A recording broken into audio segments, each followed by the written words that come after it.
പ്രിയപ്പെട്ടവരെ, കഴിഞ്ഞ ആഴ്ച മരണം എല്ലാവർക്കും സുനിശ്ചിതമാണെന്ന്, ആ മരണം വന്നെത്തുന്നതിനു മുമ്പായി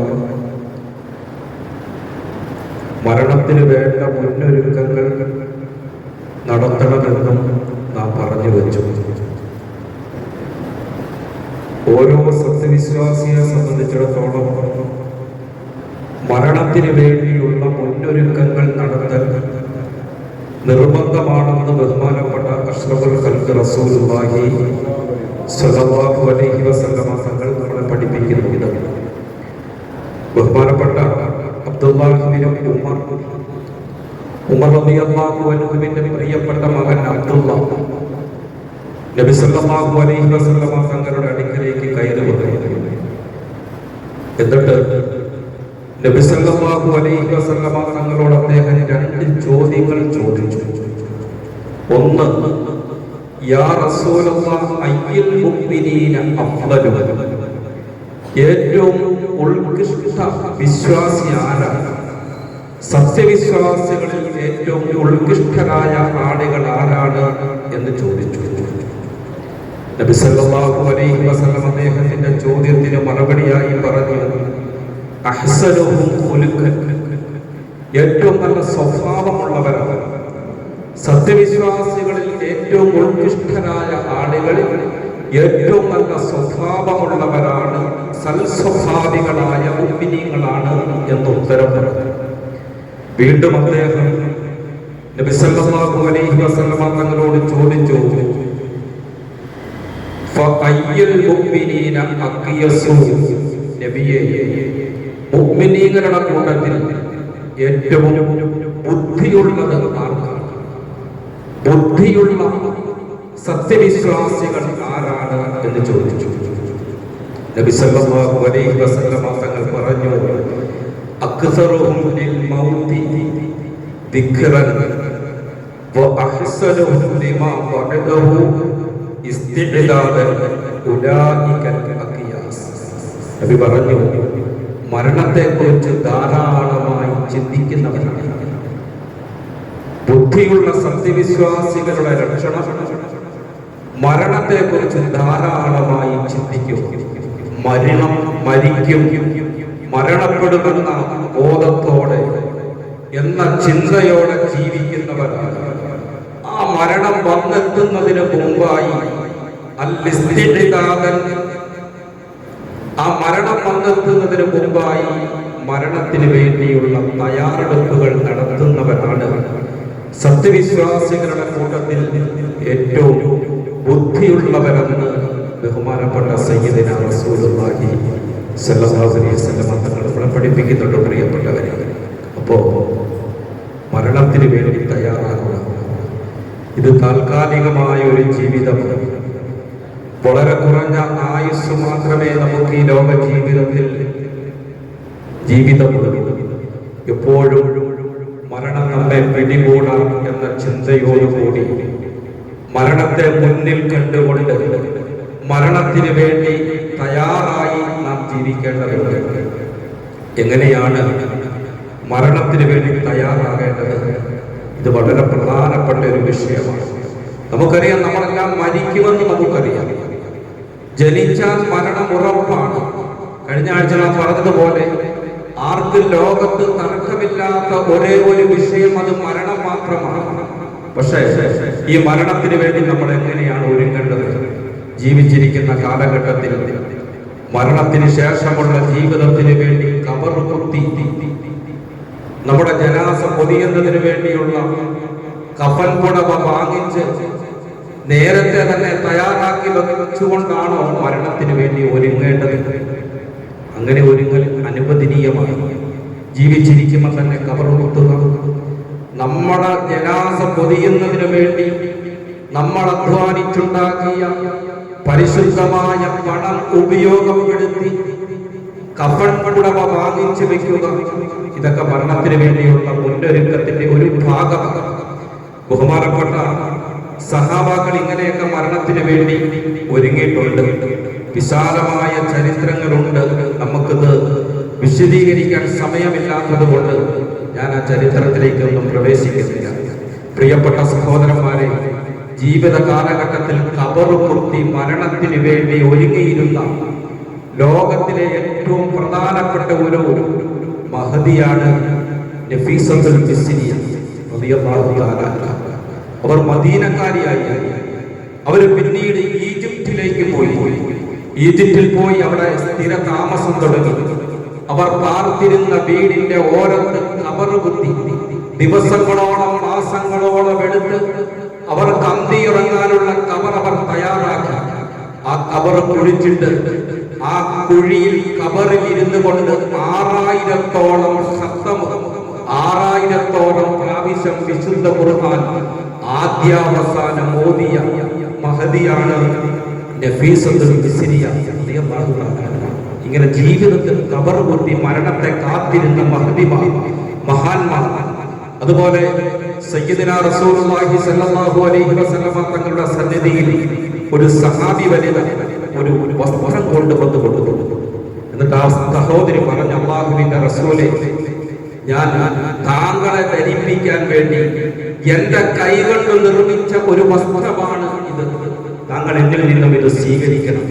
അല്ലാഹുവിന്റെ റസൂൽ സല്ലല്ലാഹു അലൈഹി വസല്ലം ആ സഹോദരി പ്രവാചകന് സമ്മാനമായി കൊടുത്ത അവർ നെയ്തുണ്ടാക്കിയ വസ്ത്രം 2 കരങ്ങളും നീട്ടി സന്തോഷത്തോടെ സ്വീകരിച്ചു.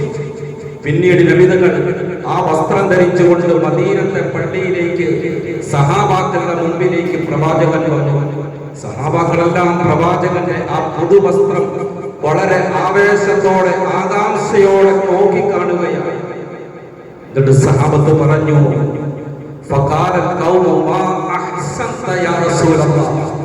എത്ര നല്ല ഭംഗിയാണ് നബിയെ, താങ്കൾക്ക് നന്നായി ഈ വസ്ത്രം ചേരുന്നുണ്ട്, എത്ര ഭംഗിയാണ് ഈ വസ്ത്രം ധരിച്ച് താങ്കൾ വന്നപ്പോൾ.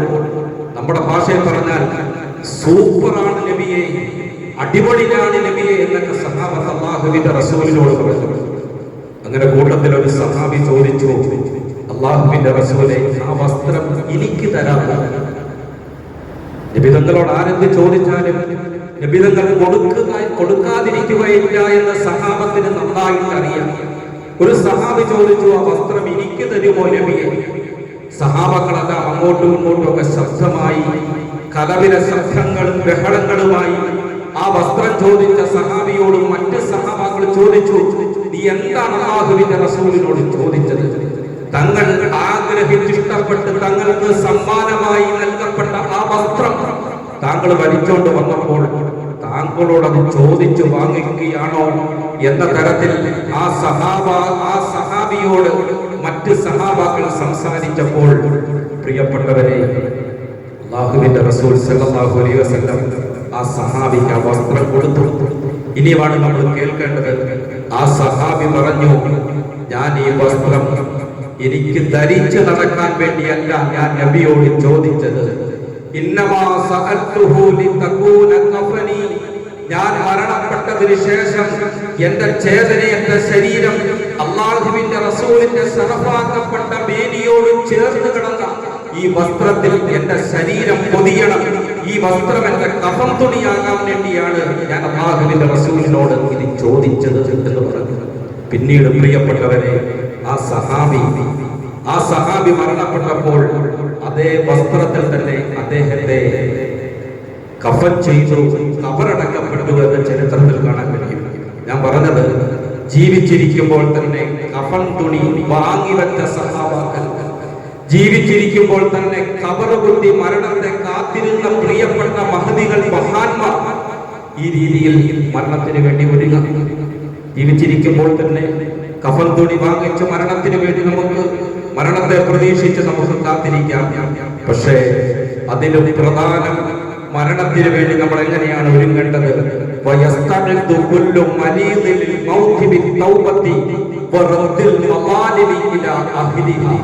മഹാന്മാരായ പണ്ഡിതന്മാര് നമ്മെ പഠിപ്പിക്കുന്നു.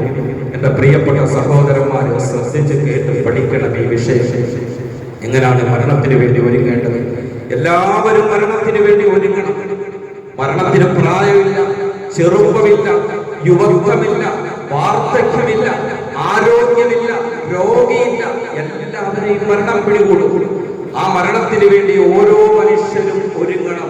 മഹാന്മാരായ പണ്ഡിതന്മാര് പഠിപ്പിക്കുന്നു, പ്രത്യേകിച്ച് രോഗികൾ, രോഗം സുഖപ്പെടും എന്ന് പ്രതീക്ഷയില്ലാത്ത, ജീവിതത്തിലേക്ക് ഇനി മടങ്ങി വരും എന്ന് പ്രതീക്ഷയില്ലാത്ത രോഗികൾ രോഗത്തിന് വേണ്ടി പ്രത്യേകം ഒരുങ്ങണം. എങ്ങനെയാ ഒരുങ്ങട്ടെ? രണ്ട് കാര്യങ്ങളാണ്. ഒന്ന്,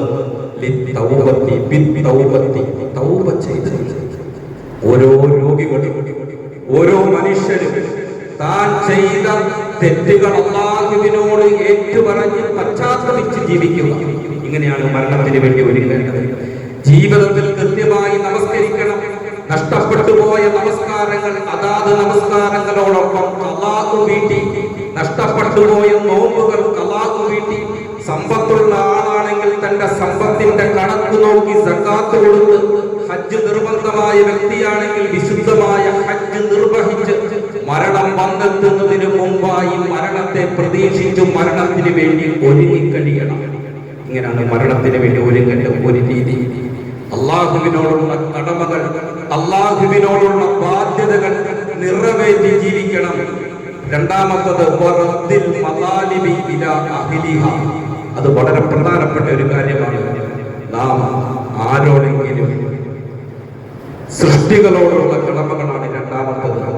നാം ആരെയെങ്കിലും ശാരീരികമായിട്ടോ മാനസികമായിട്ടോ സാമ്പത്തികമായിട്ടോ ഉപദ്രവിച്ചിട്ടുണ്ടെങ്കിൽ, ബുദ്ധിമുട്ടിച്ചിട്ടുണ്ടെങ്കിൽ, പ്രിയപ്പെട്ടവരെ, അവരോട് പോയി ക്ഷമ ചോദിക്കണം, പൊരുത്തം ചോദിക്കണം. മരണപ്പെടുന്നതിന് മുമ്പായി ആരെക്കുറിച്ചെങ്കിലും ഗീബത്ത്, പരദൂഷണം പറഞ്ഞിട്ടുണ്ടെങ്കിൽ, ആരുടെയെങ്കിലും അഭിമാനത്തിന് ക്ഷതം വരുത്തിയിട്ടുണ്ടെങ്കിൽ, ആരുടെയെങ്കിലും പണം അക്രമപരമായി വഞ്ചനയിലൂടെ, ചതിയിലൂടെ നമ്മൾ കൈപ്പെടുത്തി, നമ്മൾ ഉടമപ്പെടുത്തിയിട്ടുണ്ടെങ്കിൽ അവർക്ക് ആ പണം തിരികെ കൊടുക്കണം. ശാരീരികമായി ഉപദ്രവിച്ചവരോട് പൊരുത്തം ചോദിക്കണം. ഗീബത്ത് പറഞ്ഞവരോട്, പരദൂഷണം പറഞ്ഞവരോട്, തന്റെ മറ്റുള്ള ആളുകളെ ഏതെങ്കിലും രീതിയിൽ പ്രയാസപ്പെടുത്തിയിട്ടുണ്ടെങ്കിൽ അവരോട് മരണപ്പെടുന്നതിന് മുമ്പായി പൊരുത്തം ചോദിക്കണം. ഇത് വളരെ അനിവാര്യമായ ഒരു കാര്യമാണ്. ഇല്ലെങ്കിൽ പ്രിയപ്പെട്ട സഹോദരന്മാരെ, നമ്മൾ ചെയ്യുന്ന കർമ്മങ്ങളൊന്നും നമുക്ക് ഫലപ്പെടുകയില്ല. ബഹുമാനപ്പെട്ട സയ്യിദുനാ റസൂലുള്ളാഹി സ്വല്ലല്ലാഹു അലൈഹി വസല്ലം പ്രിയപ്പെട്ട സഹാബത്തിനോട് ചോദിച്ചു, അത്തദ്റൂന അനിൽ മുഫ്ലിസ്? സഹാബത്തെ, ആരാണ് മുഫ്ലിസ്? പാപ്പരായ ആളുകൾ ആരാണെന്ന് നിങ്ങൾക്കറിയാമോ? പാപ്പരായ ആളുകൾ, സാധുക്കളായ ആളുകൾ ആരാണെന്ന് അറിയുമോ എന്ന് ചോദിച്ചു. നമ്മളോടാണ് ഈ ചോദ്യം എങ്കിൽ നമ്മൾ എന്ത് പറയും? ജീവിക്കാൻ, കയറി കിടക്കാൻ ഒരു വീടില്ലാത്തവൻ, നല്ലൊരു തൊഴിലില്ലാത്തവൻ, ജീവിതത്തിന്റെ രണ്ടറ്റം കൂട്ടിമുട്ടിക്കുവാൻ പ്രയാസപ്പെടുന്നവർ, കടാപ്പാടുപെടുന്നവർ, ദരിദ്രരായ ആളുകളെ നമ്മൾ ഇങ്ങനെയാണ് കണക്കാക്കി വെച്ചത്. സഹബത്ത് പറഞ്ഞു, ദീനാറുകളും ദിർഹമുകളും ഇല്ലാത്തവരാണ് നബിയെ മുഫ്ലിസ്, പാപ്പരായ ആളുകൾ. ഞങ്ങളുടെ കൂട്ടത്തിൽ സ്വർണ്ണ നാണയങ്ങളോ വെള്ളി നാണയങ്ങളോ മറ്റു ഭൗതികമായ വിഭവങ്ങളോ ഒന്നുമില്ലാത്തവരാണ് മുഫ്ലിസീങ്ങളായ, ദരിദ്രരായ ആളുകൾ എന്ന് സഹാബത്ത് പറഞ്ഞപ്പോൾ നബി സല്ലല്ലാഹു അലൈഹി വസല്ലം അവരുടെ ഉത്തരം പറഞ്ഞു, അത് തെറ്റാണ്. അവരെല്ലാം മുഫ്ലിസീങ്ങൾ. ഇന്നൽ മുഫ്ലിസ മിൻ ഉമ്മത്തി, എന്റെ സമുദായത്തിൽപ്പെട്ട നിർധനരായ ആളുകൾ, ദരിദ്രരായ ആളുകൾ എന്ന് പറഞ്ഞാൽ മൻ യഅതി യൗമൽ ഖിയാമത്തി ബിസ്സലാത്തിൻ വസിയാമിൻ വസകാത്തിൻ. നബി പറയുകയാണ്, പർവ്വത സമാനം നോമ്പുകളുമായി, പർവ്വത സമാനം നമസ്കാരങ്ങളുമായി, പർവ്വത സമാനം ദാനധർമ്മങ്ങളുമായി, സകാത്തുകളുടെ പാഠക്കെട്ടുകളുമായി ഒരു വിഭാഗം ആളുകൾ നാളെ പരലോകത്ത് വരും. ധാരാളം അമലുകളുമായി പരലോകത്ത് ഒരു വിഭാഗം വരും. ഇവര് തന്റെ അമലുകളുമായി അല്ലാഹുവിന്റെ മുമ്പിൽ വന്ന് നിൽക്കുമ്പോൾ ചില ആളുകൾ വന്നിട്ട് അല്ലാഹുവിനോട് പറയും, മയ്യഅതി യൗമൽ ഖിയാമ വഖദ് ശതബ ഹാദാ വഖദഫ ഹാദാ വഅകല മാല ഹാദാ വസഫക ദമ ഹാദാ വളറബ ഹാദാ.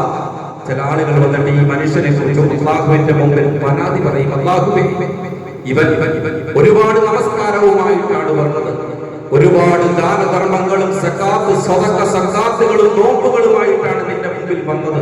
പക്ഷേ ഈ മനുഷ്യൻ ഈ നമസ്കാരം നിർവഹിക്കുന്ന സമയത്ത് ഇവൻ നോമ്പുകാരനായി ജീവിക്കുമ്പോഴും ഇവൻ ദാനധർമ്മം കൊടുക്കുമ്പോഴും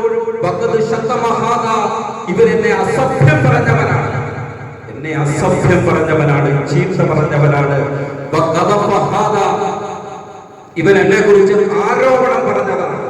പല രീതിയിൽ ഇവൻ എന്നെ ആരോപണങ്ങൾ എന്റെ മേൽ ഉന്നയിച്ചു. ഞാൻ ചെയ്യാത്ത പലതും ചെയ്തെന്ന് പറഞ്ഞ് സമൂഹത്തിൽ എന്നെ താറണിക്കാനും മാനം കെടുത്താനും എന്റെ അഭിമാനത്തിന് ക്ഷതമുണ്ടാക്കാനും ശ്രമിച്ചവനാണ് ഇവൻ. വഞ്ചനയിലൂടെ, ചതിയിലൂടെ ഇവരെന്റെ പണം അപഹരിച്ചവനാണ്, എന്റെ പണം അപഹരിച്ചവനാണ് ഇവൻ. എന്റെ രക്തം ചീന്തിയവനാണ് ഇവൻ. എന്നെ ഉപദ്രവിച്ചവനാണ് ഇവൻ എന്ന് പറഞ്ഞുകൊണ്ട് ഒരുപാട് ആളുകൾ ഇവനെ കുറിച്ച് പരാതി പറഞ്ഞുകൊണ്ട്, കംപ്ലൈന്റ് പറഞ്ഞുകൊണ്ട് അള്ളാഹുവിന്റെ മുമ്പിൽ വരും.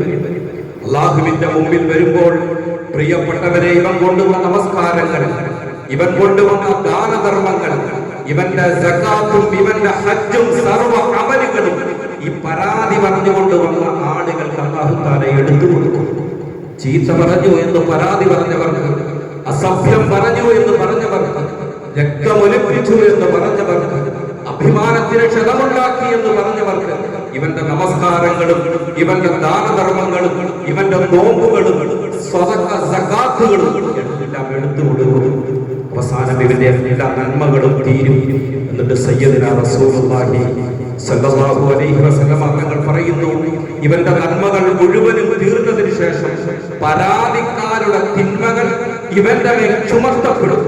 പരാതിക്കാരുടെ തിന്മകൾ ഇവന്റെ മേൽ ചുമത്തപ്പെടും. എന്നിട്ടോ ഇവനെ അതിശക്തമായ നരകത്തിലേക്ക് മൂക്കുകൊത്തി മുഖം കൊത്തി വലിച്ചെറിയപ്പെടുമെന്ന് ശഫീഉനാ റസൂലുള്ളാഹി സ്വല്ലല്ലാഹു അലൈഹി വസല്ലം. ഇവരാണ് എന്റെ സമൂഹത്തിന്റെ പാപ്പരായ ആളുകളെന്ന് സയ്യിദുനാ മുഹമ്മദുർ റസൂലുള്ളാഹി സ്വല്ലല്ലാഹു അലൈഹി വസല്ലം തങ്ങൾ പഠിപ്പിക്കുമ്പോൾ, പ്രിയപ്പെട്ടവരെ, മനുഷ്യ സകലമായി നാം മറ്റുള്ളവരെ കുറിച്ച് അസഭ്യം പറഞ്ഞിട്ടുണ്ടെങ്കിൽ, ഏഷണിയും പരദൂഷണവും പറഞ്ഞു നടന്നിട്ടുണ്ടെങ്കിൽ, മറ്റൊരാളുടെ പണം അനധികൃതമായി വഞ്ചനയിലൂടെ ചതിയിലൂടെ നാം ഉടമപ്പെടുത്തിയിട്ടുണ്ടെങ്കിൽ അവരോടൊക്കെ ക്ഷമ ചോദിക്കണം. അവരോടൊക്കെ ക്ഷമ ചോദിക്കണം. എപ്പോഴാണ് ഇത് ചോദിക്കേണ്ടത്? ഒരു രോഗി മരണത്തിന് മുമ്പായി രോഗിയായി കിടക്കുന്ന ഒരു രോഗം പിടിപെട്ട് കിടക്കുന്ന ഒരു സാഹചര്യമുണ്ട്. അധികമായി അല്ലെ, മരണത്തിന്റെ ഒരു പ്രധാനപ്പെട്ട കാരണം നമ്മൾ പറയാറുള്ളത് രോഗമാണ്.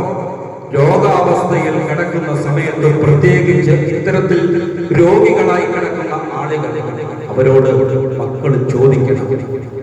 മക്കൾ ചോദിക്കണം, അല്ലെങ്കിൽ അമ്മ ആരെയൊക്കെയാണ് ഏഷണി പറഞ്ഞിട്ടുള്ളത്, ആരുടെയൊക്കെ അഭിമാനത്തിന് ക്ഷതം വരുത്തിയിട്ടുണ്ട്, ആരുടെയൊക്കെ പണം അനധികൃതമായി അക്രമപരമായി ചതിയിലൂടെ വഞ്ചനയിലൂടെ ഉടമപ്പെടുത്തിയിട്ടുണ്ട്, കൈക്കലാക്കിയിട്ടുണ്ട്. ഇങ്ങനെ ഓരോ തെറ്റുകളും ചോദിക്കണം. എന്നിട്ട് ഞാൻ ഇന്നാരെ അസഭ്യം പറഞ്ഞു, അല്ലെങ്കിൽ ഇന്ന വ്യക്തിയെ ഞാൻ ശാരീരികമായി മാനസികമായി സാമ്പത്തികമായി പ്രയാസപ്പെടുത്തി എന്ന് പറഞ്ഞാൽ ഇവിടെ ശ്രദ്ധിക്കണം. എന്ന് പറഞ്ഞാൽ ഒന്നിൽ ആ വ്യക്തിയെ, ഈ രോഗിയായി കിടക്കുന്ന മനുഷ്യനെ ആ വ്യക്തിയുടെ അടുക്കൽ കൊണ്ടുപോയി പൊരുത്തം ചോദിക്കണം. ഇനി അതിന് സാധ്യമല്ലെങ്കിൽ ആ വ്യക്തി ഈ രോഗിയുടെ അടുക്കിലേക്ക് വരുമെങ്കിൽ അങ്ങനെ കൊണ്ടുവന്ന് പൊരുത്തം പിടിപ്പിക്കണം. അതുമല്ലെങ്കിൽ അത്യാധുനിക സംവിധാനങ്ങളുടെ കാലഘട്ടത്തിലാണല്ലോ നാം ഉള്ളത്. ഫോൺ എടുത്ത് വിളിപ്പിക്കണം.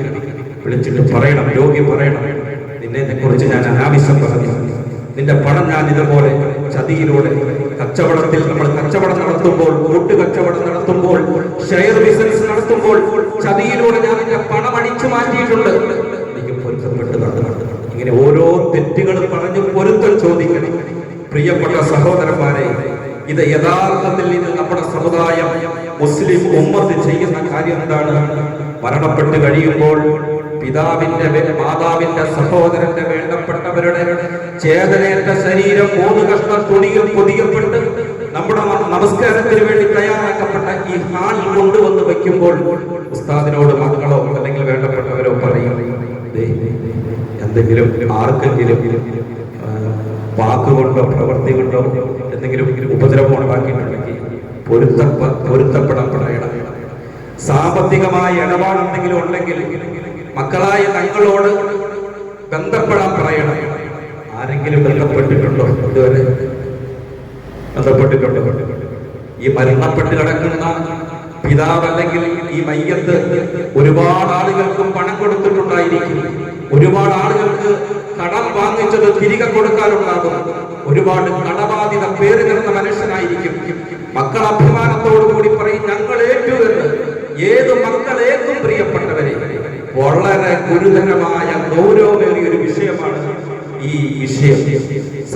ശാരീരികമായി നാവ് കൊണ്ടോ മറ്റ് അവയവങ്ങൾ കൊണ്ടോ ആരെങ്കിലും ഉപദ്രവിച്ചിട്ടുണ്ടെങ്കിൽ ഒരു പക്ഷേ പൊരുത്തപ്പെട്ട് തന്നേക്കാം. സാമ്പത്തികമായ എന്തെങ്കിലും ഇടപാടുകൾ ഉണ്ടെങ്കിൽ കടബാധ്യതയോ അല്ലെങ്കിൽ മറ്റേതെങ്കിലും രീതിയിൽ അന്യന്റെ പണം അപഹരിച്ചിട്ടുണ്ടെങ്കിൽ അത് തിരികെ കൊടുക്കാതെ ആരും പൊരുത്തപ്പെട്ടു തരികയില്ല. വളരെ ഗൗരവമേറിയ ഒരു വിഷയമാണ്. മഹാനായ റസൂലുള്ളാഹി സ്വല്ലല്ലാഹു അലൈഹി വസല്ലം തങ്ങൾ പറഞ്ഞു, നഫ്സുൽ മുഅ്മിനി മുഅല്ലഖത്തുൻ ബിദൈനിഹി ഹത്താ യുഖ്ളാ അൻഹു ഔ കമാ ഖാല റസൂലുള്ളാഹി. ശ്രദ്ധിക്കുന്നുണ്ടോ നിങ്ങൾ? നഫ്സുൽ മുഅ്മിനി മുഅല്ലഖത്തുൻ ബിദൈനിഹി. ഒരു മുഅ്മിനായ മനുഷ്യൻ മരണപ്പെട്ടു പോയി, അവന് കടബാധ്യതയുണ്ട് എങ്കിൽ അവന്റെ ശരീരം തടയപ്പെടും, സ്വർഗ്ഗപ്രവേശനത്തെ തൊട്ട് തടയപ്പെടുമെന്ന് നബി മുഹമ്മദ് റസൂലുള്ളാഹി. എത്ര നന്മകളുണ്ടായാലും ശരി, എന്തെല്ലാം പുണ്യ പ്രവർത്തനങ്ങൾ ചെയ്ത വ്യക്തിയാണെങ്കിലും ശരി, മറ്റാർക്കെങ്കിലും പണം കൊടുക്കാനുണ്ടോ, കടബാധ്യതയുണ്ടോ, ആ മനുഷ്യന് സ്വർഗ്ഗപ്രവേശനം സാധ്യമല്ല എന്നാണ് പ്രവാചക തിരുമേനി പഠിപ്പിക്കുന്നത്. അവന്റെ കടം കൊണ്ട് അവനെ ബന്ധിക്കപ്പെടും, അവന്റെ കടം വീട്ടപ്പെടുന്നത് വരെ. സ്വർഗ്ഗപ്രവേശനം സാധ്യമല്ല, കടം വീട്ടുന്നത് വരെ വലിയ ഗൗരവമുള്ള വിഷയമാണ്. ഹദീസിൽ കാണാം, ബഹുമാനപ്പെട്ട ജാബിർ ഇബ്നു അബ്ദില്ലാഹ് റളിയല്ലാഹു തആല അൻഹു പറയുന്നു, ഞങ്ങളുടെ കൂട്ടത്തിൽ ഒരു സഹാബി മരണപ്പെട്ടു പോയി. ഫഅസ്സൽനാഹു വഹന്നതിനാഹു വകഫന്നാഹു ثم അതൈനാ ബിഹി റസൂലുള്ളാഹി സ്വല്ലല്ലാഹു അലൈഹി വസല്ലം.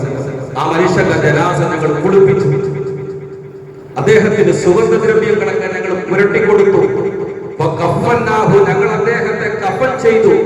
ثم അതൈനാ ബിഹി റസൂലുള്ളാഹി സ്വല്ലല്ലാഹു അലൈഹി വസല്ലം. മയ്യത്ത് നമസ്കരിക്കുന്നതിനു വേണ്ടി ഈ സഹാബിയുടെ മയ്യത്ത് നബി സല്ലല്ലാഹു അലൈഹി വസല്ലം തങ്ങളുടെ തിരുസമക്ഷത്തിൽ കൊണ്ടുവന്നു വെച്ചിട്ട് ഫഖുൽനാ തുസല്ലി അലൈഹി, അല്ലാഹുവിന്റെ നബിയെ ഈ മനുഷ്യന്റെ മേൽ ജനാസ നമസ്കരിക്കണം എന്ന് പറഞ്ഞു. ജനാസ നമസ്കരിക്കണം ഈ മയ്യത്തിന് വേണ്ടി.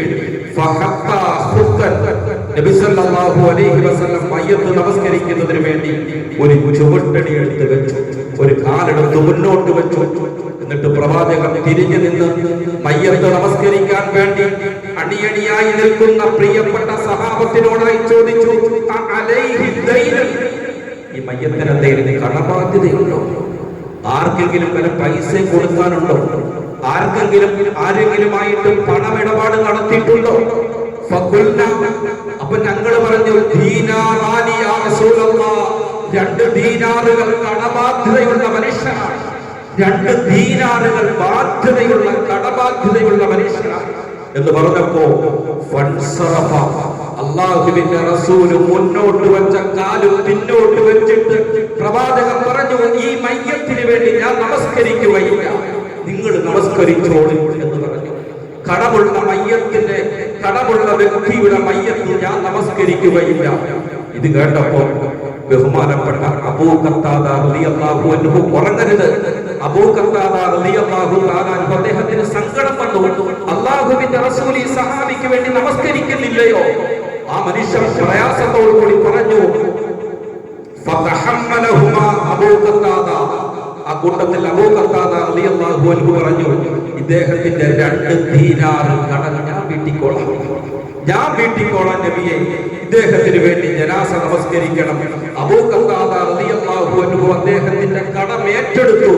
അപ്പോൾ അല്ലാഹുവിന്റെ റസൂൽ സല്ലല്ലാഹു അലൈഹി വസല്ലം ആ മനുഷ്യന് വേണ്ടി മയ്യത്ത് നമസ്കരിച്ചു എന്ന് ജാബിർ ഇബ്നു അബ്ദില്ലാഹ് റളിയല്ലാഹു തആല അൻഹു പറയുകയാണ്. പ്രിയപ്പെട്ടവരെ, കബറടക്കം കഴിഞ്ഞു.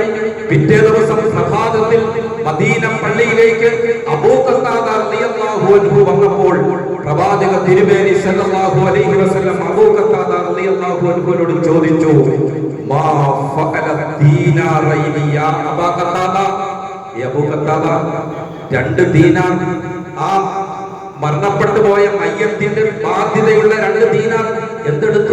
അത് കൊടുത്തു വീട്ടിയോ? അത് കൊടുത്തു വീട്ടിയോ? ബഹുമാനപ്പെട്ട അബൂ ഖത്താദ റളിയല്ലാഹു അൻഹു പറഞ്ഞു, അല്ലാഹുവിന്റെ റസൂലേ, ഇന്നലെയല്ലേ അദ്ദേഹം മരണപ്പെട്ടത്, എനിക്കത് കൊടുത്തു വീട്ടാൻ കഴിഞ്ഞില്ല, സാധിച്ചില്ല എന്ന് പറഞ്ഞു.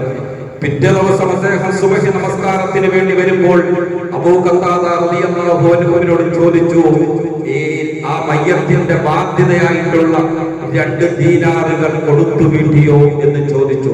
അദ്ദേഹം പറഞ്ഞു, അതെ, കൊടുത്തു വീട്ടി എന്ന് പറഞ്ഞു. പ്രിയപ്പെട്ടവരെ, അല്ലാഹുവിന്റെ റസൂൽ സല്ലല്ലാഹു അലൈഹി വസല്ലം തങ്ങൾ പറയുകയാണ്, ഈ 2 ദീനാറുകൾ കൊടുത്തു വീട്ടാത്തതിന്റെ പേരിൽ ആ മയ്യത്ത് ഖബറിൽ നരകത്തിന്റെ ചൂട് അനുഭവിക്കുകയായിരുന്നു. ഇപ്പോഴാണ് ആ മയ്യത്തിന്റെ ശരീരം കടുത്തത് എന്ന് മഹാനായ സയ്യിദുനാ റസൂലുള്ളാഹി സ്വല്ലല്ലാഹു അലൈഹി വസല്ലം തങ്ങൾ നമ്മളെ പഠിപ്പിക്കുമ്പോൾ, ഇവിടെ പ്രിയപ്പെട്ടവരെ, നാം ശ്രദ്ധിക്കേണ്ട ഒരു വിഷയം, ഒരു മയ്യത്തിന് അല്ലാഹു ഒരു ബാധ്യതയുമില്ലാതെ മരിക്കാൻ നമുക്ക് തൗഫീഖ് നൽകി അനുഗ്രഹിക്കുമാറാകട്ടെ. അല്ലാഹു നമുക്ക് തൗഫീഖ് നൽകി അനുഗ്രഹിക്കുമാറാകട്ടെ. ഒരു പക്ഷേ ജീവിച്ചിരിക്കുന്നവർ പറയും, ഞാൻ ഏറ്റിട്ട് കൊടുക്കാതിരുന്നാൽ നരകത്തിന്റെ ഭയാനകമായ ചൂട് ആ മനുഷ്യൻ ഖബറിൽ അനുഭവിക്കേണ്ടി വരും. അല്ലാഹുവിന്റെ റസൂൽ നമസ്കരിച്ചു ആ സഹാബിക്ക് വേണ്ടി.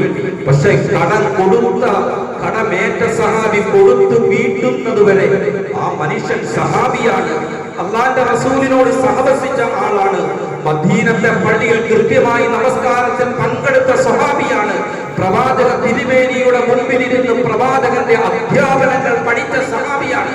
ആ സഹാബി പോലും നരകത്തിന്റെ ചൂട് അനുഭവിച്ചുവെങ്കിൽ സാദാ മനുഷ്യരായി നമ്മുടെ അവസ്ഥ എന്തായിരിക്കും? അതുകൊണ്ട് പ്രിയപ്പെട്ട സഹോദരന്മാരെ, വളരെ ഗൗരവമേറിയ വിഷയമാണ്. നമുക്കാർക്കെങ്കിലും ബാധ്യതയുണ്ടെങ്കിൽ, കടം കൊടുക്കാനുണ്ടെങ്കിൽ നാം പ്രത്യേകം ശ്രദ്ധിക്കണം. എപ്പോഴാണ് മരണം നമ്മെ പിടികൂടുന്നതെന്ന് നമുക്കറിയില്ല. അതിനു മുമ്പായി നമ്മുടെ ബാധ്യതകൾ നാം കൊടുത്തു തീർക്കണം. നമ്മൾ മരണപ്പെട്ട് നമുക്ക് പണമുണ്ട്, ആ പണം ഉപയോഗിച്ച് നമ്മുടെ മക്കൾ നമ്മുടെ കടം വീട്ടുമെന്നാരും വിചാരിക്കേണ്ട. നമ്മളെ ഖബറിലേക്ക് കൊണ്ടുവന്ന് വെച്ചു കഴിഞ്ഞാൽ പിന്നെ മക്കളത് ഓഹരി ചെയ്ത് അവരത് കൈക്കലാക്കുമെന്നല്ലാതെ പിതാവിന്റെ മേലുള്ള ബാധ്യതകൾ എത്ര മക്കൾ തീർക്കുമെന്ന് എനിക്കറിയില്ല പ്രിയപ്പെട്ടവരെ. അതുകൊണ്ട് ജീവിച്ചിരിക്കുന്ന സമയത്ത് കടങ്ങളുണ്ടെങ്കിൽ അത് കൊടുത്തു വീട്ടണം. ഇല്ലെങ്കിൽ പരിശുദ്ധ ഖുർആൻ പറഞ്ഞതുപോലെ കടമുള്ളവർ അത് എഴുതി വെക്കണം. എപ്പോഴാണ് മരണപ്പെടുന്നതെന്ന് അറിയില്ല. നമുക്കാരൊക്കെ പൈസ തരാനുണ്ട്, നമ്മൾ ആർക്കൊക്കെ പൈസ കൊടുക്കാനുണ്ട്, കൃത്യമായി എല്ലാം രേഖപ്പെടുത്തി വെക്കണം. പരിശുദ്ധ ഖുർആൻ പഠിപ്പിക്കുകയാണ്. സൂറത്തുൽ ദൈൻ, വിശുദ്ധ ഖുർആനിൽ ഒരു ആയത്തുണ്ട്. ആ ആയത്തിന്റെ പേര് കടത്തെ കുറിച്ച് പറയുന്ന ആയത്തെന്നാണ്. ആയത്തുൽ ദൈൻ വിശുദ്ധ ഖുർആനിലെ ഏറ്റവും വലിയ ആയത്താണ് ആയത്തുൽ ദൈൻ. അതുകൊണ്ട് കടബാധ്യതകൾ കൊടുത്തു വീട്ടാൻ പരിശ്രമിക്കണം. മൻ ഫാറക റൂഹു ജസദഹു വഹുവ ബരീഉൻ മിൻ സലാസിൻ, അല്ലാഹുവിന്റെ റസൂൽ സല്ലല്ലാഹു അലൈഹി വസല്ലം തങ്ങൾ പറഞ്ഞു, ആരെങ്കിലും മരണപ്പെടുന്ന സമയത്ത് 3 കാര്യങ്ങളിൽ നിന്നും ഒഴിവായാൽ, ഒന്നും മിനൽ കിബ്ർ, അഹങ്കാരമില്ലാത്ത മനുഷ്യൻ, അഹങ്കാരമില്ലാത്ത അവസ്ഥയിൽ ഒരു മനുഷ്യൻ മരണപ്പെട്ടാൽ, എന്താണ് അഹങ്കാരം? ജനങ്ങളെ അവഹേളിക്കുക, സത്യത്തെ നിരാകരിക്കുക, മറ്റുള്ളവരെ ചെറുതായി കാണുക, ഇതാണ് അഹങ്കാരം. കടത്തിൽ നിന്നും, ചതിയിൽ നിന്നും, വഞ്ചനയിൽ നിന്നും ഒഴിവായി ഒരാൾ മരണപ്പെട്ടാൽ, അഹങ്കാരമില്ലാതെ ആരെയും ചതിക്കാതെ അതുപോലെ കടമില്ലാത്ത നിലയിൽ ഒരാൾ മരണപ്പെട്ടാൽ പ്രവാചക തിരുമേനി സല്ലല്ലാഹു അലൈഹി വസല്ലം തങ്ങൾ പറഞ്ഞു, അദ്ദേഹം സ്വർഗ്ഗത്തിൽ പ്രവേശിച്ചു. അതുകൊണ്ട് പ്രിയപ്പെട്ട സഹോദരന്മാരെ, ഞാൻ അവസാനിപ്പിക്കുകയാണ്. നമ്മുടെ ആവശ്യങ്ങൾക്ക് വേണ്ടി മാത്രം പൈസ കടം വാങ്ങിക്കണം. അനാവശ്യമായി ധാരാളിത്തത്തിന് വേണ്ടി, ആർഭാടം കാണിക്കാൻ വേണ്ടി, അനാവശ്യമായ കാര്യങ്ങൾക്ക് വേണ്ടി പണം കടം വാങ്ങിക്കരുത്. ആരോടും അക്കില്ല മിനൽ ദുനൂബി കടം വാങ്ങിക്കൽ വളരെ കുറച്ച് ആവശ്യങ്ങൾക്ക് വേണ്ടി മാത്രമായിരിക്കണം. ഇസ്ലാം അനുവദിച്ച കാര്യമാണ് കടം വാങ്ങിക്കൽ. പക്ഷെ ആവശ്യങ്ങൾക്ക് വേണ്ടിയേ കടം വാങ്ങിക്കാവുള്ളൂ. കാരണം അല്ലാഹുവിന്റെ റസൂൽ സല്ലല്ലാഹു അലൈഹി വസല്ലമ തങ്ങളുടെ ഹദീസിൽ കാണാം, കടം വാങ്ങുന്നതിന്റെ പേരിൽ കടം വാങ്ങിക്കുന്നവൻ അവന്റെ രാത്രി ഉറക്കം നഷ്ടപ്പെട്ടു പോകും, പകൽ മാന്യത നഷ്ടപ്പെട്ടു പോകും. ഒരുപാട് കടബാധ്യതയുള്ള ഉറക്കം വരുമോ? എത്ര സ്വാദുള്ള ഭക്ഷണം കഴിച്ചാലും ആ ഭക്ഷണത്തിന്റെ രുചി ആസ്വദിച്ച് കഴിക്കാൻ സാധിക്കില്ല. പകൽ മാന്യത നഷ്ടപ്പെട്ടു പോകും. എപ്പോഴാണ് കൊടുക്കാനുള്ളവൻ മുമ്പിൽ വരുന്നത്? അവൻ എന്നോട് പണം ചോദിക്കുമല്ലോ എന്ന ഭയത്തോടുകൂടി സമൂഹമധ്യേ ഇറങ്ങാൻ ഭയപ്പെട്ടുകൊണ്ട് ജീവിക്കേണ്ട ഒരു അവസ്ഥ വരും. അതുകൊണ്ട് പ്രിയപ്പെട്ട സഹോദരന്മാരെ, പകലുറക്കം നഷ്ടപ്പെടുത്തുന്ന, പകൽ മാന്യത നഷ്ടപ്പെടുത്തുന്ന ഗുരുതരമായ ഒരു കാര്യമാണ് കടം. അതുകൊണ്ട് സദാ അല്ലാഹുവിനോട് അല്ലാഹുവിന്റെ റസൂൽ സല്ലല്ലാഹു അലൈഹി വസല്ലമ തങ്ങൾ പ്രാർത്ഥിച്ചതുപോലെ അല്ലാഹുവിന്റെ റസൂൽ എപ്പോഴും ദുആ ചെയ്യുമായിരുന്നു, അല്ലാഹുവേ കടബാധ്യതയിൽ നിന്നും എന്നെ കാക്കണേ. ഇസ്ലാമിലെ എല്ലാവരും ദുആ ചെയ്യും, അല്ലാഹുവേ നീ എന്നെ കടക്കാരനാക്കരുതേ, കടബാധ്യത ഇല്ലാത്ത അവസ്ഥയിൽ മരണപ്പെടാൻ എനിക്ക് നീ ഭാഗ്യം നൽകണമേ എന്ന് അല്ലാഹുവിന്റെ റസൂൽ ദുആ ചെയ്യുമായിരുന്നു. അതുകൊണ്ട് പ്രിയപ്പെട്ടവരെ, എപ്പോഴും അല്ലാഹുവിന്റെ റസൂൽ ഇങ്ങനെ ദുആ ചെയ്യുമായിരുന്നു. ഞാൻ അവസാനിപ്പിക്കട്ടെ. ഈ സമയത്ത് ഒരു സഹാബി ചോദിച്ചു, മാ അക്സറ മാ തസ്തഈദു യാ റസൂലല്ലാഹ് മിനൽ മഗ്റം. അല്ലാഹുവിന്റെ നബിയെ, എന്തിനാണ് താങ്കൾ ഇത്രമാത്രം കടബാധ്യതയിൽ നിന്നും അല്ലാഹുവിനോട് അഭയം തേടുന്നത്?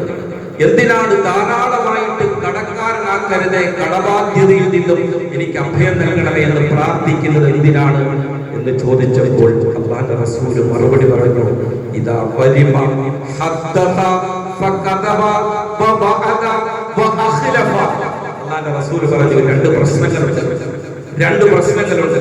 ഒന്ന്, കടക്കാരൻ ധാരാളമായി കള്ളം പറയേണ്ടി വരും. അല്ലേ? കടബാധ്യത ഏറ്റു കഴിഞ്ഞാൽ കൊടുക്കാനുള്ളവൻ വിളിച്ചു ചോദിക്കുമ്പോൾ നാളെ തരാണ്, നീ ഇപ്പൊ എവിടെയാണ്?